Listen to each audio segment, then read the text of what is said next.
also just highlight something which is known as multivariate regression model. But sometimes it is possible कि हम more than one variable को independent variable लें, जैसे rainfall is beta naught plus beta 1, sorry, not rainfall, agriculture productivity is beta naught plus beta 1 rainfall plus beta 2 fertilizers plus beta 3 land size plus UI.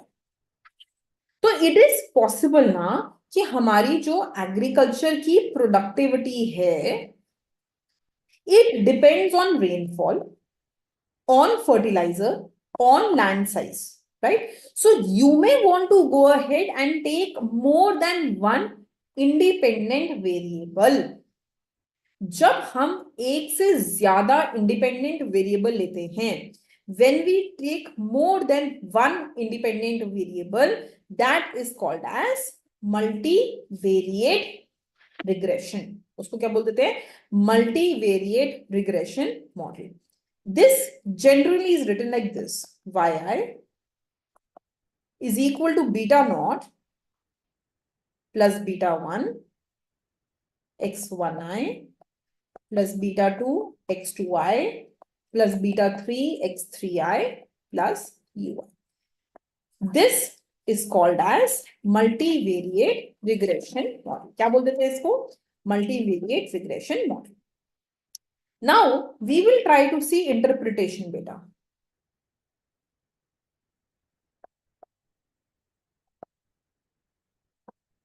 To understand interpretation हम एक model ले लेते हैं. Example, suppose हम ये बोल रहे हैं, हम ये एज्यूम कर रहे हैं that as height of a student increases, जैसे जैसे हाइट बढ़ती है the weight of student also increases. तो हमने एक मॉडल बनाया, weight is equal to beta naught plus beta 1 height plus error term. तो we need to go ahead and interpret this बेटा. सपोज मैं आपको यहां पर एक मॉडल एक्सप्लेन कर देते हैं, तो हम यहाँ पे कुछ वैल्यूज ही ले लेते हैं. weight is equal to 100 plus 0.9 height plus EI, where weight is measured in grams. Where weight is measured in grams. ठीक है? और यहां पे भी सपोज हम इसको 10 दे देते हैं. एनीथिंग. अब समझने की कोशिश करो. We are saying that when height is 0, if I put height as 0, मैंने height की जगह पे 0 प्लग इन किया, तो in that case बेटा my weight will be 100 units. यहां पे in this question you are given weight in grams, so weight will be written in grams. So we can go ahead and we can say, just 1 minute, that when height is 0, then बेटा ये average बता रहा था, it was telling the conditional average. Then on an average weight will be 100 units. Units हैं grams. ठीक है? अब इसको एक्सप्लेन करते हैं. So when height increases by 1 unit, then on an average weight increases by 10 बेटा units, और unit क्या है weight का? ग्राम. So by 10 grams. ठीक है? So this is how you can go ahead and you can explain 100 and 10, right? So we are saying that when height is 0, जब हम height की जगह पे 0 प्लग इन कर रहे हैं, then the average weight will be 100 grams. And when height will increase by 1 unit, जब हमने height को 1 unit से increase किया, तो weight will increase by 10 grams. ठीक है? This is how you can go ahead and you can explain this model. इसको हम ऐसे explain कर सकते हैं. Now, I want to go ahead and I want to distinguish between two things, beta. One is called as population regression function और PRF, and दूसरे को हम बोल देते हैं सैंपल रिग्रेशन फंक्शन और SRF. ठीक है? Try to understand this thing बेटा. देखो वापस इसी डेटा पे चलो.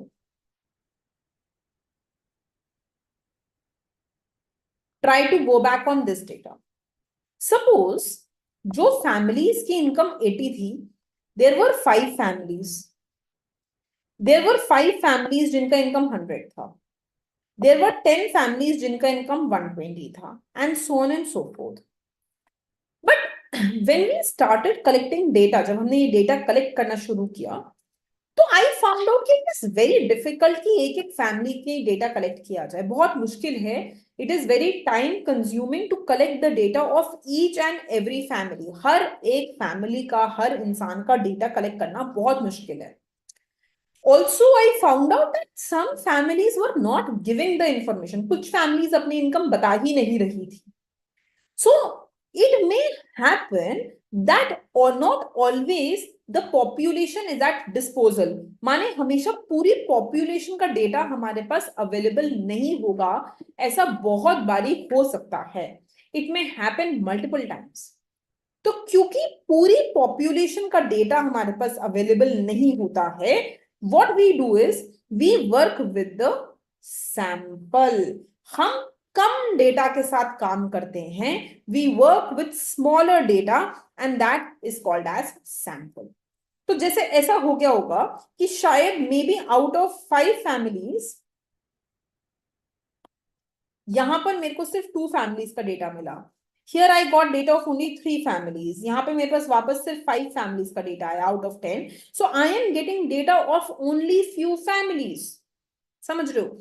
सो what I get is called as sample. बाकी सारा टेक्निक सेम है, जस्ट दैट सैंपल कम डेटा के साथ काम कर रहा है. So when we will write the sample regression function, जब हम सैंपल के लिए ये इक्वेशन लिखते हैं, तो it becomes yi is equal to beta naught hat. हम एक hat लगा देते हैं and this hat shows that we are working with the sample. So beta naught hat plus beta 1 hat xi plus ei. Population error term was represented by ui और sample के error term को हमने represent कर दिया by ei, right? So this is called as my sample regression function. इसमें जो ये वाला पार्ट है बेटा, ये वाला पार्ट को हमने as usual बोला that this is my deterministic part और ये हो गया हमारा non deterministic part या stochastic component, है ना बेटा. when we were talking about population, तो इस पार्ट को हम लिख देते थे e of y given xi, right? When we will talk about sample, तो इसी पार्ट को हम लिख देंगे yi hat. What will be this part called बेटा? कंडीशनल मीन को कैसे रिप्रेजेंट किया जाएगा? It will be represented by yi. ठीक है? तो थोड़ा सा हम एक बारी एक मैपिंग क्रिएट कर देते हैं. This is population regression function, sample regression function. बेटा इन पॉपुलेशन इसको हम लिखते हैं yi is equal to e of y given xi plus ui या ui या ऐसा error term, and in sample we will write yi is equal to yi hat plus EI. In population, जब हम इस पार्ट को, when we open up this part, it is written as beta naught plus beta 1 xi plus error term.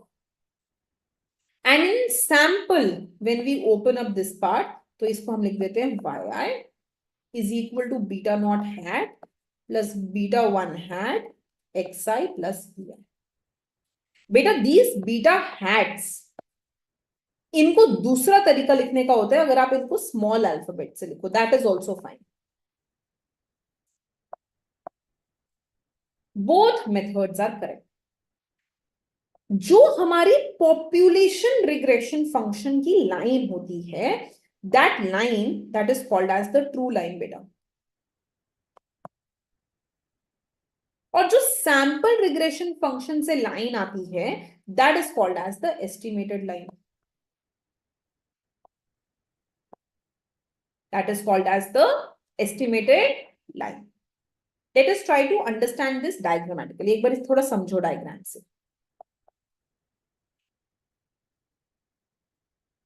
बेटा x y, x represent कर रहा है यहां पे हमारे income of the families. y is representing the marks obtained by student. अब जब income of family 80 थी, तो मार्क्स ऑब्टेन्ड बाय स्टूडेंट्स अलग अलग थे, है ना. देयर वर 5 फैमिलीज पॉपुलेशन में. उसका हमने एक एवरेज निकाला था. सिमिलरली व्हेन इनकम वाज 100, तो मार्क्स ऑफ द स्टूडेंट्स कुछ ये थे, एंड उसका भी हमने एक एवरेज निकाला. When we joined these average, तो हमें मिला था पॉपुलेशन रिग्रेशन लाइन. अब सैंपल में क्या प्रॉब्लम आया ना, that some of the data is not available. तो मेरे पास ये वाला पॉइंट तो अवेलेबल ही नहीं था, ये भी अवेलेबल नहीं था, ये वाला अवेलेबल नहीं था, ये भी अवेलेबल नहीं था.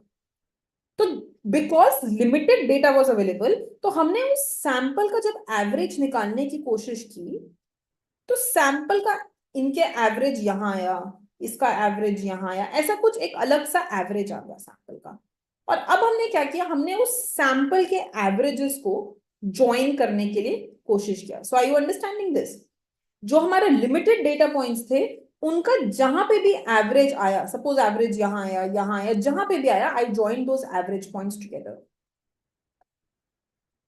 उनके एवरेज अलग होंगे because less data is available. माने if I just go back to this data बेटा, एक बारी डेटा पे वापस चलो.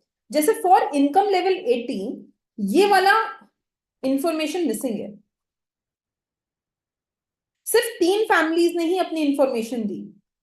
तो इन इनकम लेवल 80 का अगर हम एवरेज निकालेंगे, तो it will be 70 plus 72 plus 75 by 3, है ना. तो this will be 7, 14, 21 and this will be 7 by 3. This will be 72.34. तो हमारा जो पहले एवरेज था, the earlier average that I was getting, that was coming out as 74.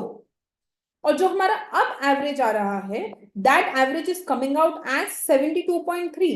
तो the average value has changed. जो हमारी एवरेज वैल्यू आ रही है, that has changed because I am working with a sample now.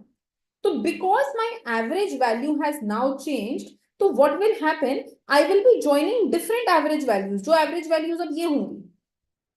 So what this will give me will be called as a sample regression line. इसी sample regression line को I can go ahead and I can call as an estimated line. और इस population regression line को I will call as a true line. Right? समझ रहे हो बात को?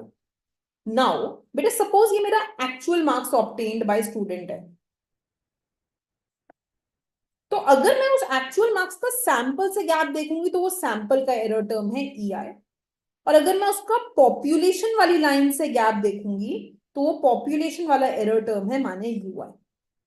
तो इट इज नॉट नेसेसरी कि ये सैंपल का एरर टर्म और पॉपुलेशन का error term will be the same. They will be different. because sample regression line and population regression lines are also different. वो दोनों ही अलग होती हैं, they are different. Is this making sense? ये बात समझ में आ रही है? Okay, so now what we can go ahead and do, we can take another example बेटा, एक और example ले लेते हैं. तो you are given this data, price is equal to 40 plus 0.13 size and price represent कर रहा है price of house and size is representing the size of house, right? You need to go ahead and interpret these things. Size of house is given in terms of square feet and price is given in $1,000. And you need to go ahead and you need to interpret this regression equation. आपको ये regression equation को interpret करना है. So how can we interpret this thing, beta? So we can say that when size of house is 0, then the average price of house is 40,000. बेटा इसका कोई मतलब है नहीं, साइज 0 तो हो नहीं सकता.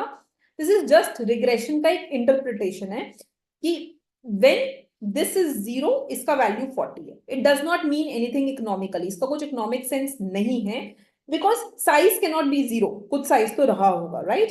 And then the second thing is बेटा that when size of house increases by 1 unit, और हाउस का यूनिट क्या दिया हुआ बेटा? साइज का square feet. So by 1 square foot, then on an average the price of house increases by, तो बेटा प्राइस कितने से इंक्रीज हो रहा है? 0.13, और प्राइस किस में मेजर्ड है? $1,000 में. So $0.13,000. It increases by $0.13,000. तो how can I plot this बेटा? कैसे हम दिखा सकते हैं? Very simple. Here I will take size of house. यहां हमने ले लिया price of house. जब साइज 0 है तो प्राइस 40 है. फिर जैसे जैसे size will increase, price will increase, और इसका जो स्लोप है that is 0.13. The slope is 0.13. अब suppose they ask you find the price of house if size is 1600 square feet. अगर हमारा जो साइज ऑफ हाउस है वो 1600 हो जाता है तो find the price of the house. तो साइज की जगह 1600 प्लग इन कर दो, वेरी सिंपल. तो what will you go ahead and get? Price is equal to 40 plus 0.13. Suppose यहां पे they are given 8 also, 0.138 into 1600. And when you will solve this, you will get $260,800. So this will be the price of the house. House का price कितना आ जाएगा बेटा? You will get $260,800. ये बात समझ में आई? So I hope that this is making sense to you. This is just an overview of regression analysis. This is just telling you कि regression analysis होती क्या है. I haven't started with ordinary least square yet. अभी हमने OLS start नहीं किया है. We are just going ahead and telling basically regression होता क्या है.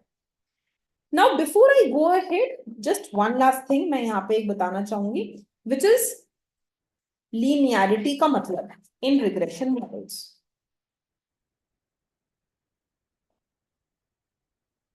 तो बेटा whenever we talk about linear regression model, linearity always is in terms of parameters. तो थोड़ा समझ लेते हैं. When I write y is equal to beta naught plus beta 1 x, जब हम ऐसे लिखते हैं plus ui, तो ये जो बीटास हैं बेटा, these betas are called as parameters. And ये जो हमारे एक्सेस हैं, this X is called as variable. So whenever we talk about linearity, जब भी हम linearity की बात करते हैं, we always talk about linear in parameter. Variable में नॉन लीनियरिटी को भी लीनियर इन पैरामीटर बोला जाएगा. It will be called as linear regression model. For example, अगर मैं लिखूं y is equal to beta not plus beta one 1/x plus ui, और मैं पूछूं इज दिस लीनियर मॉडल, आप बोलोगे यस, क्योंकि beta one beta two linearly आ रहे हैं. But if I ask you y is equal to beta not plus beta one square xi plus ui, is this linear model? No, क्योंकि यहां पे ये स्क्वायर में आ रहा है. If I ask you log yi is equal to beta not plus beta one log xi plus ui, क्या ये एक लीनियर मॉडल है? यस, क्योंकि beta naught and beta one are coming linearly. But if I ask you yi is equal to log beta naught plus 1 by beta 1 xi plus ui, क्या ये एक linear model है? No, because यहाँ पे betas are coming non linearly. So linearity का मतलब हमेशा betas को चेक करना है. बीटाज अगर लीनियरली आ रहे हैं, if betas are coming linearly, then it is a linear model. If betas are coming non-linearly, it is a non-linear model. Am I clear with this? Okay, beta. So